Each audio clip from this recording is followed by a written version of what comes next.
c'est Elisabeth, j'espère que vous allez bien. Je sais ce que vous êtes en train de vous dire. Vous vous dites, attends, c'est le jour 3 du calendrier de l'Avent et la nana, elle s'est pas changée. Il y a un problème là, non? C'est normal, c'est le même jour. J'anticipe pour mon week-end, puisque le 1er décembre, ça tombe vendredi. Donc forcément, si je veux pas faire une vidéo en dimanche, vous allez même pas me reconnaître si je fais une vidéo un dimanche. Parce qu'en dimanche, je ressemble pas du tout à ça. Ah non, messieurs, dames, non. Et non, la magie du spectacle. Voilà. Alors, aujourd'hui, calendrier de l'Avent, on va parler de Sophie. Sophie qui m'a envoyé donc une question du calendrier de l'Avent et qui me disait « Je voudrais me lancer en tant que psychogénéalogiste ». Intéressant, ma foi. Mais à chaque fois que j'entame des démarches, tout semble aller de travers. Est-ce que tu aurais des conseils? Ça me gratte. Avec mes ongles de Noël. Alors, Sophie. Il n'y a pas de hasard dans la vie, Sophie. Donc, tu vois, si j'étais dans ta situation, admettons, j'ai envie de lancer une nouvelle idée, un nouveau concept, un nouveau projet. Bref, un truc nouveau. Mais à chaque fois que je me dis, tiens, je vais bosser là-dessus, c'est parti, let's go, on y va. À chaque fois qu'il y a un truc qui se met en travers, je me dirais 2 solutions. Étape 1, ou solution numéro 1 surtout, c'est pas une bonne idée. Peut-être que c'est pas le bon moment, peut-être que je suis pas assez concrète dans mon projet, peut-être que je ne suis pas prête et que j'en ai pas conscience, peut-être que ce n'est pas la bonne voie, peut-être que, en tout cas, je me dirais, peut-être pas aujourd'hui, mais dans quelques mois ou dans quelques années, pourquoi pas, mais si ça va tout de travers, c'est qu'on essaie de me dire, c'est pas le bon chemin. Ça, c'est ma première réflexion. Ou alors, je me dirais, attends, voir. Tes ongles de Noël. Attends voir. Ça se trouve, c'est un test. Ça se trouve, c'est un test. Parce que, tu sais, les guides, ils sont un peu taquins. Je t'explique. Souvent, les guides, ils te mettent à l'épreuve. Parce que souvent, les gens pensent que tes guides, c'est une baguette magique. Ils vont résoudre tous tes problèmes de vie. Ils vont te dire tout qu'est-ce qu'il faut faire. Et toi, t'as rien à faire. C'est génial, c'est magique, c'est fantastique. Si vous pensez qu'un guide, c'est ça, vous vous vautrez totalement, vous vous trompez. Ce n'est pas du tout ça. Le guide, il est là pour vous guider. D'accord? Mais le guide peut vous guider dans un traquenard. Il peut vous mener à l'échec. Ouais, c'est fou, mais c'est vrai. C'est-à-dire que le guide peut vous donner une voie à suivre parce que vous avez besoin justement de vous casser la gueule quelque part pour comprendre la leçon ou pour intégrer une nouvelle connaissance ou pour apprendre en fait. L'échec, c'est l'apprentissage. La vie est un apprentissage permanent en plus. On apprend tous les jours. Donc, le guide peut t'envoyer sur la piste de la psychogénéalogie en te disant « Vas-y Sophie, fonce, allez, go, on y va, c'est parti ». Et là, il te met une épreuve. Et tu sais pourquoi il fait ça? C'est juste pour voir si Sophie, elle est super motivée ou pas.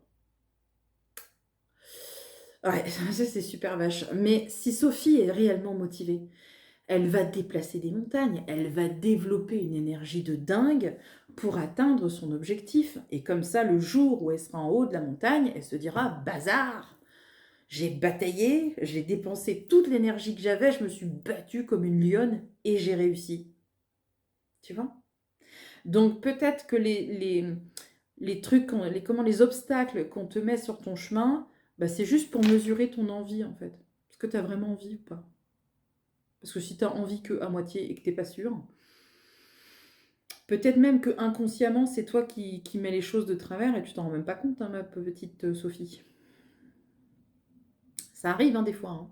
Tu as des blocages conscients, puis tu as des blocages qui sont inconscients. Les blocages inconscients, bah, tu peux pas les connaître puisqu'ils sont inconscients, par définition. Donc c'est très con.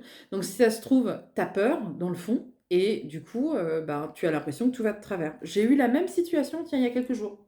C'était quand? Hier ou avant-hier? Je ne sais plus. J'ai eu une personne, à qui je fais un bisou d'ailleurs, parce que je suis sûre qu'elle va regarder cette vidéo. Donc je lui fais un bisou parce que je lui en veux pas. Mais enfin, de mon point de vue, je trouvais ça drôle. Cas de figure.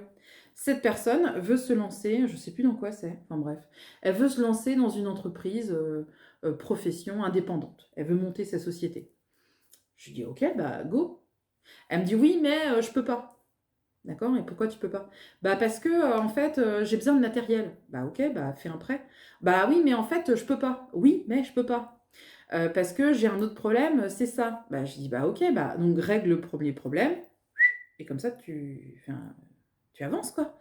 Ah bah oui, mais en fait, je peux pas, parce que bah, il faudrait que je trouve une formation. Bah, d'accord, bah tu cherches une formation. Oui, mais j'ai cherché, mais j'ai pas trouvé. Bah, pendant une demi-heure, t'as que des oui, mais. Au bout d'un moment, tu as envie de lui dire, mais tu sais, tous ceux qui ont réussi à un moment donné ont cru en fait en leur projet et ils ont déplacé ciel et terre pour y arriver, hein. Parce qu'il ne faut pas croire que c'est fastoche tous les jours d'être profession libérale ou indépendante. Il faut être complètement cinglé hein, pour être profession libérale. Parce que vous ne savez jamais où vous allez. Il n'y a aucune visibilité. Alors là, nous, on navigue à l'aveugle. On ne sait pas. On ne sait pas où on sera dans 6 mois. D'ailleurs, est-ce qu'on sera encore là? On ne sait pas. On verra bien. Donc, il faut vraiment prendre conscience que si tu as envie d'y arriver, à un moment donné, il faut juste voir si tes rêves, et tu prends tes rêves d'un côté, tes excuses de l'autre, et si tes excuses sont plus fortes que tes rêves, bon, bah, on arrête tout, c'est bon, hein. Tu vois? Je sais que c'est un petit peu violent hein, comme discours, mais c'est vrai, quoi. Alors après, tu m'as pas dit plus sur ton cas et ta situation, etc. Mais en fait, quand tu démarres comme ça un projet, t'as pas les réponses. Tu sais pas où tu vas. Et je pense que ça, il faut avoir le caractère en adéquation avec ça aussi. Parce que les personnes qui ont besoin de beaucoup de sécurité, qui ont besoin de savoir où elles vont, qui ont peur de l'échec, peur de l'abandon, peur de ceci, peur du jugement, enfin, ça fait beaucoup de peur et en fait, toutes les angoisses et toutes les peurs, là, elles viennent vous paralyser. Moi, c'est ce que j'ai dit à cette dame l'autre jour au téléphone. Elle me disait, oui, mais pour la formation, c'est compliqué. Mais moi, je sais pas, demain, j'ai envie de me lancer dans n'importe quel domaine et je vois que, tiens, bah, la formation qui colle avec ce que je veux faire, bah, tiens, elle est à Marseille. Mais dans 1 heure, ma valise est prête et go, quoi. Je suis une folle, moi, peut-être aussi, vous allez me dire. Bah, vous avez raison, je suis cinglée. Mais n'empêche que je vais toujours au bout des choses. Donc j'ai pas peur, je me dis allez, vas-y, go, de toute façon, qu'est-ce qu'il y a? Quand tu seras mort, tu seras sur ton lit de mort et tu te diras ah, si j'avais su. Bah non. Non mais c'est terrible. Tu sais, quand tu fais de l'accompagnement en fin de vie, moi je fais de l'accompagnement en fin de vie et tous les gens ils me disent la même chose. Ah purée, si j'avais su. Et purée, c'est vraiment le truc poli. Ah, si j'avais su, j'aurais fait ça.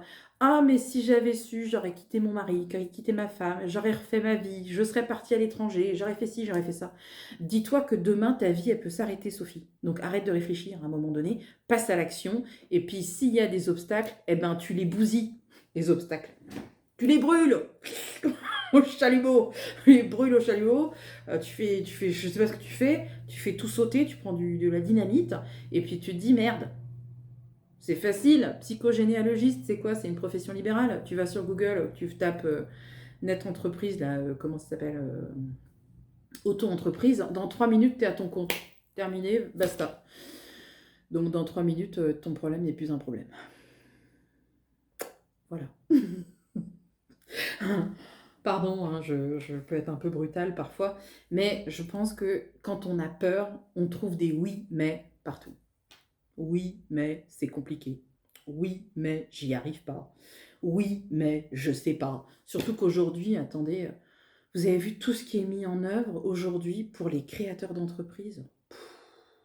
Il y a même la maison des professions libérales, la chambre de commerce, la chambre de métier, les conseillers. Enfin, aujourd'hui, enfin, c'est quand même facile. Vous n'allez pas me dire le contraire, me dites pas le contraire, c'est pas vrai. C'est facile. Quand on veut, on peut. Voilà, Sophie, les conseils que je voulais te donner. J'espère en tout cas que ça va résonner avec toi-même. Et je finirai là-dessus parce qu'on m'en parle et que j'ai une petite oreillette et que je me dis tiens, si on m'en parle, c'est pas pour rien. C'est rigolo, Sophie, que tu aies choisi la psychogénéalogie et que tu n'arrives pas à te mettre clairement dans ce projet. Alors moi, tu vois, je t'interrogerais, je te dirais, est-ce que...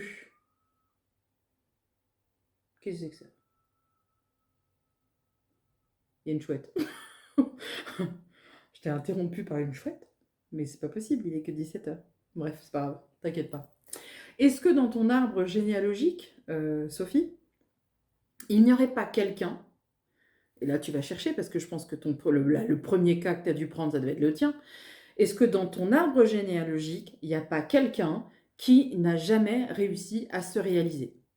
Quelqu'un qui rêvait de faire quelque chose et qui a eu que des blocages, des difficultés, des obstacles et qui finalement n'a pas réussi à dépasser ça. Parce que si ça se trouve, t'es ta première patiente, cocotte. Voilà ce que je dirais. Je vous remercie en tout cas de m'avoir suivi aujourd'hui. Je vous retrouve bien sûr demain pour une autre vidéo du calendrier de l'Avent. Salut!